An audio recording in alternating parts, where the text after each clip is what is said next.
warahmatullahi wabarakatuh. Alhamdulillahirabbil alamin. Wassalatu wassalamu ala Muhammadin wa ala alihi wa sahbihi ajma'in. Asyhadu an la ilaha illallah wahdahu la syarika lah wa asyhadu anna Muhammadan abduhu wa rasuluhu. Allahumma shalli ala Muhammad wa ala ali Muhammad. Hadirin jamaah salat subuh yang dirahmati Allah, puji serta syukur mari kita panjatkan kehadirat Allah Subhanahu wa taala. Alhamdulillah pada kesempatan pagi hari ini, alhamdulillah kita sama-sama diberikan nikmat iman, nikmat Islam, dan alhamdulillah pada kesempatan hari ini kita bisa istiqamah untuk senantiasa melaksanakan ibadah salat subuh.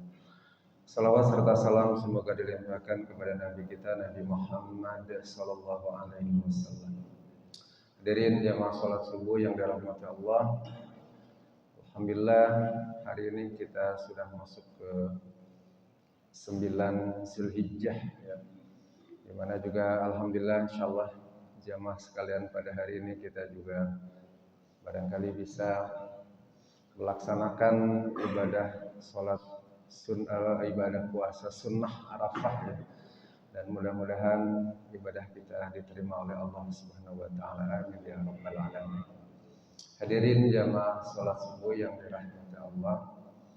Pada kesempatan hari ini saya melanjutkan kajian kita dari kitab Mukhtarul Ahadits ya, urutan hadis nomor 78.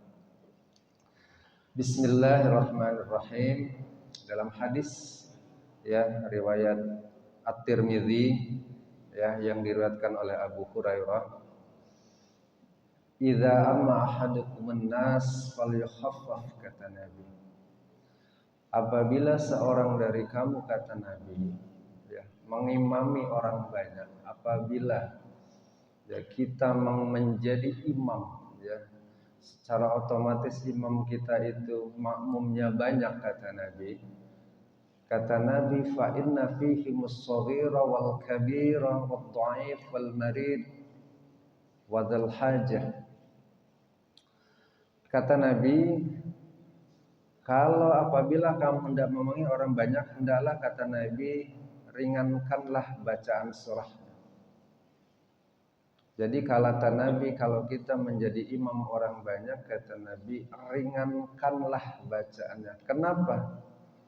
Karena kata Nabi, fa inna fihi mus-shaghir wal kabir. Karena bisa jadi di antara makmum itu ada anak kecil, ada orang dewasa. Wal dhaif wal marid, ada orang yang lemah secara fisik. Bisa jadi sedang sakit, fisiknya menjadi lemah. Bisa jadi memang karena fisiknya sudah lanjut sehingga menjadi lemah. Atau kata Nabi bisa jadi ada orang yang memang sedang sakit.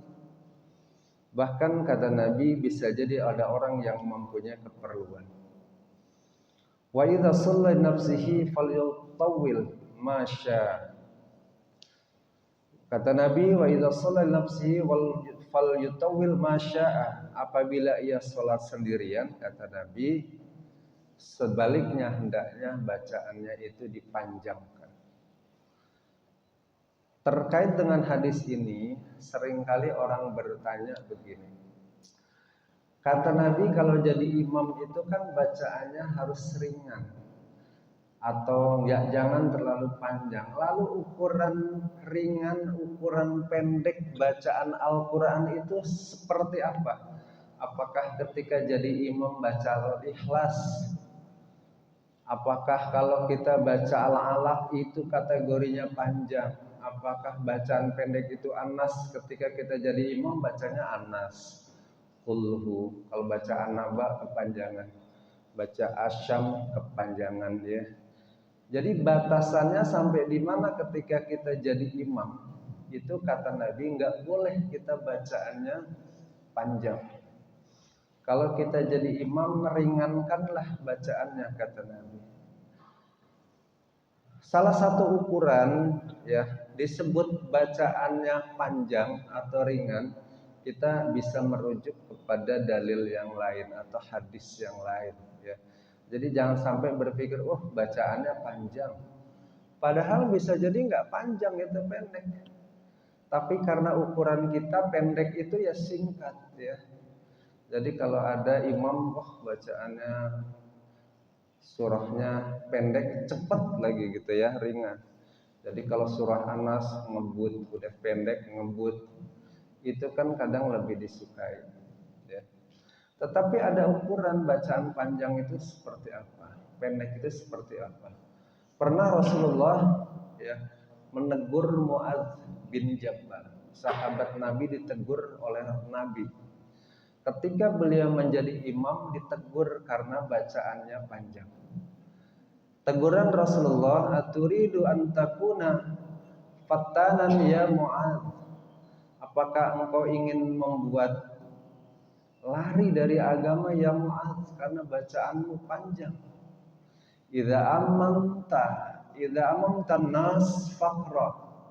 Kata Nabi, jika engkau menjadi imam, jadi korelasinya hubungannya dengan hadis tadi, kata Nabi, jika engkau menjadi imam ya Muadz, bacalah faqra bisyams. Bacalah surat Asyam. Asyam lumayan agak panjang, hampir 1 halaman lebih. Wadduha, surat Wadduha. Ya, wasabbihisma rabbikal a'la. Surat Sabbihisma rabbikal a'la alladzi khalaqa fasawwa. Ya, hampir 1 halaman itu. Untuk 1 rakaat. Ya. Waqra bismi rabbika. Ya, surat Al-Alaq 1 halaman lebih. Kata Nabi, wal laili idza yaghsha, surah Al-Lail. Jadi Nabi menegur Muadz bin Jabal karena bacaannya panjang. Kata Nabi, bacalah surat Asyam, bacalah surat Wadduha, bacalah surat Sabbihisma rabbikal a'la atau al-a'la, bacalah surat Al-Alaq, bacalah surat Al-Lail. Artinya dalam 1 rakaat ukurannya seperti itu.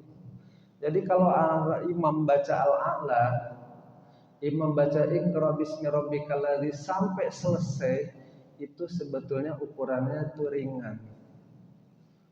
Ya. Jadi kalau masih ada baca Al-A'la sampai selesai itu masih ringan. Walaupun saya kalau baca Al-A'la kadang dibagi 2 untuk 2 rakaat ya, karena barangkali ukuran saya masih memendekkan lagi. Tapi jangan terlalu pendek banget. Ya, karena Nabi pun mencontohkan ukuran pendek itu 1 rakaat surat Asyam, surat Al-A'la. Jadi enggak juga saking pendeknya bacaannya surat pendek banget dicepetin. Sehingga sebaiknya ketika menjadi imam memang tartil. Tartil itu bacaannya ya sesuai dengan kaidah tajwid tapi tidak terburu-buru ya. Warattilil Qur'ana tartila. Bacalah Al-Qur'an itu dengan bacaan yang tartil. Tartil itu sempurna bacaan tajwidnya, tidak terburu-buru. Itu tartil. Ini ukuran bacaan ringan atau bacaan pendek. Dan kata Nabi, nggak boleh kita menjadi imam, makmumnya banyak, bacanya panjang. Ya, ketika imam apapun, wah bacanya 2 halaman, itu terlalu panjang. Karena yang dicontohkan oleh Nabi tidak ada ya di hadis tadi bacaan yang melebihi 2 halaman. Tapi jangan juga terlampau pendek sekali. Dan kata Nabi sebaliknya, kalau kita kalau imamnya sendiri, kata Nabi, bacalah yang panjang. Kalau kita kebalik, kalau jadi imam seringkali ya lebih dipanjangkan, kalau sendiri lebih dipendekkan karena seringkali terburu-buru ya. Ada yang dirahmati Allah. Terlepas itu bahwa imam itu kan tidak harus di masjid. Bisa jadi bapak dan ibu jamaah jadi imam di rumah untuk istri dan anak-anak ya. Bisa jadi di kantor kita jadi imam, kadang-kadang walaupun nggak ada imam akhirnya kita maju jadi imam ya. Kadang-kadang di perjalanan lagi safar ya, kadang-kadang akhirnya kita maju jadi imam ya. Nah, ada beberapa hal yang memang Nabi contohkan ketika menjadi imam. Sebagai contoh misalnya, Nabi Shallallahu Alaihi Wasallam itu kalau jadi imam, maka rokaat yang pertama itu lebih panjang daripada rokaat yang kedua. Dan ada hadis yang diriwayatkan oleh Imam Muslim bahwa Nabi suatu ketika sholat duhur, lalu ada sahabat ya sholat duhur, Nabi menjadi imam, ada sahabat mau makmum dengan Nabi karena sahabat ini ada keperluan hajat, ada keperluan ke belakang terlebih dahulu, ada keperluan buang hajat, ke belakanglah dulu. Kemudian setelah keperluan ke belakang baru wudhu, lalu ikut berjamaah dengan Rasul. Tapi Rasul rokaat pertamanya belum selesai. Artinya di situ bahwa Nabi rokaat pertama itu selalu lebih panjang. Sampai sahabat saja baru datang, mau langsung gabung sholat, ada keperluan hajat ke belakang dulu. Setelah selesai hajatnya baru wudhu, setelah wudhu baru ikut gabung dengan Nabi. Itu pun Nabi belum selesai. Artinya bahwa Nabi sudah mencontohkan bahwa rokaat pertama itu kalau bisa, kalau rokaatnya adalah rokaat wajib, lebih sedikit panjang dibandingkan rokaat kedua. Hikmahnya apa? Karena kadang-kadang rokaat pertama sambil menunggu jamaah. Ya, ini udah rokaat pertamanya pendek banget, baru datang, udah ketinggalan jauh. Akhirnya berjamaahnya ketinggalan. Karena bisa jadi jamaah kita baru datang langsung ambil air wudhu, belum butuh naik ke atas dan persiapan menuju sholat dan sebagainya.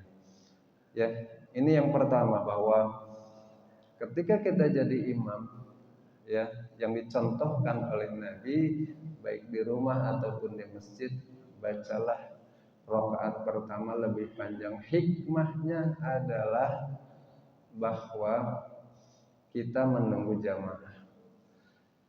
Lalu bagaimana kalau kadang-kadang kita tahu teman kita ini mau jamaah dengan kita lagi di jalan, ya. Kalau kita tahu bahwa akan ada yang sedang mau berjamaah dengan kita, padahal kita hanya sendiri jadi makmum dan tahu dia akan menjadi imam, tentu sebaiknya sholatnya sedikit dipanjangkan. Apalagi kita rokaatnya rokaat terakhir, supaya apa? Orang yang akan jamaah dengan kita minimal dapat rokaat terakhir supaya bisa berjamaah, karena keutamaan sholat berjamaah.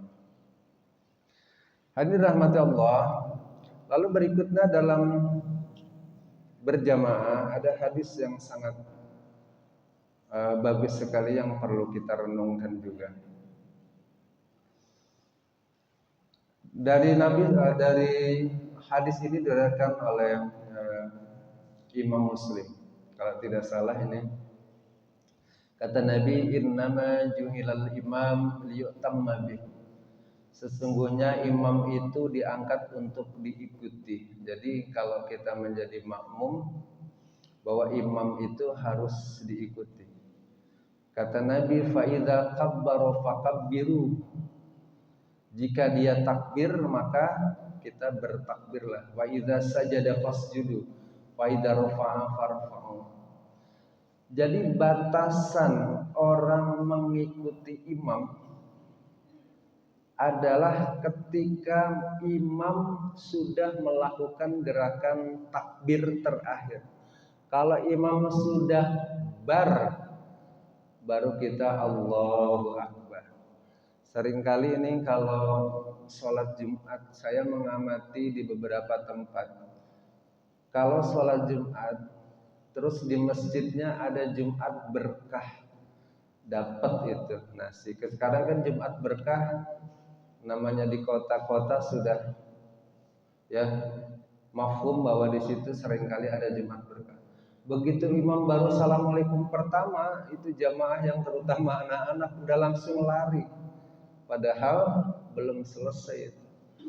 Jadi kalau imam belum Allahu Akbar, kalau belum bar, jangan ngikutin Allahu Akbar. Baru Allah, itu udah Allah, jangan. Ya. Jadi kita tidak boleh mendahului imam. Patokannya adalah bacaan bar. Kalau imam Allahu Akbar baru gerah. Karena apa? Seringkali terutama anak-anak atau mungkin bisa jadi ada orang dewasa, dia buru-buru di jalan dan sebagainya, ya belum sempurna imam, kita sudah melakukan gerakan. Ada hadis Nabi lagi bahwa kata Nabi, tidaklah salah seorang di antara kalian itu takut kepada Allah, ya menjadikan kepalanya seperti kepala keledai. Ya keledai itu mirip dengan kambing tapi dia lebih besar, ya sapi tapi dia kecil. Orang yang mirip keledai itu adalah orang yang dia melakukan gerakannya tetapi dia mendahului imam. Jadi kalau imam belum melakukan gerakan, dia sudah melakukan gerakan terlebih dahulu. Hadirin dirahmati Allah, dari hadis yang disampaikan tadi, hadis tadi adalah hadis muttafaq alaih, artinya hadis yang disepakati oleh Imam Bukhari dan Muslim. Ya. Kesimpulan pada hadis nomor 78, sebetulnya ini rangkaian korelasi hadisnya begitu banyak. Saya ingin mungkin nanti melanjutkan di pekan depan, ya. Karena ini masih terkait dengan adab menjadi imam, yang boleh menjadi imam, tata cara menjadi makmum. Ini saya kira ini sangat penting untuk kita kembali untuk memantapkan ketika kita sholat berjamaah. Jadi Bapak dan Ibu, bahwa hadis 78 ini kesimpulannya adalah ketika kita menjadi imam, maka kata Nabi, kita diminta oleh Nabi bacaan kita bacaannya ringan. Ringan yang dimaksud adalah jangan terlalu panjang. Dan bacalah dengan tartil, tapi tidak terburu-buru. Karena perintah dari Nabi baca Quran itu jelas tartil. Tartil itu tidak ngebut. Kalau ada orang baca Quran ketika jadi imam ngebut, itu bukan tartil. Dalam istilah setoran hafalan, kalau orang lagi setor hafalan itu bacaannya hadar. Hadar itu cepat. Itu untuk setoran hafalan. Karena kalau setoran hafalan 1 juz bacanya tartil, 1 juz bisa 1 jam. Tapi kalau cepat hadar, ya itu setor 1 juz bisa 20 menit biasanya. Dulu saya ketika di PT IKI, kalau setor hafalan setiap hari Jumat, yang ngantri banyak, 1 juz rata-rata itu dikasih waktu 20 menit, ya. Enggak tartil. Tapi ketika jadi imam kita enggak boleh cepat, tapi harus tartil. Bacaannya sempurna sesuai dengan kaidah tajwid. Bacaannya yang pendek, tapi jangan terlalu pendek, karena Nabi dalam hadis yang diriwayatkan oleh Bukhari dan Muslim, Nabi menyampaikan bahwa salah satu bacaan yang dianjurkan oleh Nabi adalah bacaan patokannya adalah wadduha. Ya, jadi pendek tapi enggak terlalu pendek. Surat Al-A'la segitu itu kategorinya pendek. Ya, Asyam itu kategorinya pendek. Tetapi kalau memang jamaah kita memang juga bahwa menganggap itu pun terlalu panjang, ya kadang-kadang bisa Al-A'la kita bagi 2, Asyam bagi 2. Tapi jangan terlalu pendek sekali. Udah pendek, bacaannya cepat, ya. Jadi ini yang dianjurkan oleh baginda Nabi Shallallahu Alaihi Wasallam ketika kita menjadi imam, bacalah ayat yang ringan. Karena bisa jadi makmum kita ada orang yang dewasa, ada anak-anak, ada orang yang sedang dalam keperluan buru-buru, ada orang yang sakit, dan ada orang yang bisa jadi memang dalam perjalanan. Mudah-mudahan Bapak dan Ibu, walaupun barangkali bahwa kita tidak setiap hari jadi imam, tapi minimal ketika kita imam di rumah, imam dalam perjalanan, imam di masjid, minimal tetap supaya kita memenuhi sunnah ya, atau kita mengikuti sunnah Nabi Shallallahu Alaihi Wasallam ya, yang dicontohkan oleh baginda Nabi kita ikuti. Demikian yang dapat saya sampaikan. Wallahu a'lam bishawab. Billahi taufiq wal hidayah. Wassalamualaikum warahmatullahi wabarakatuh.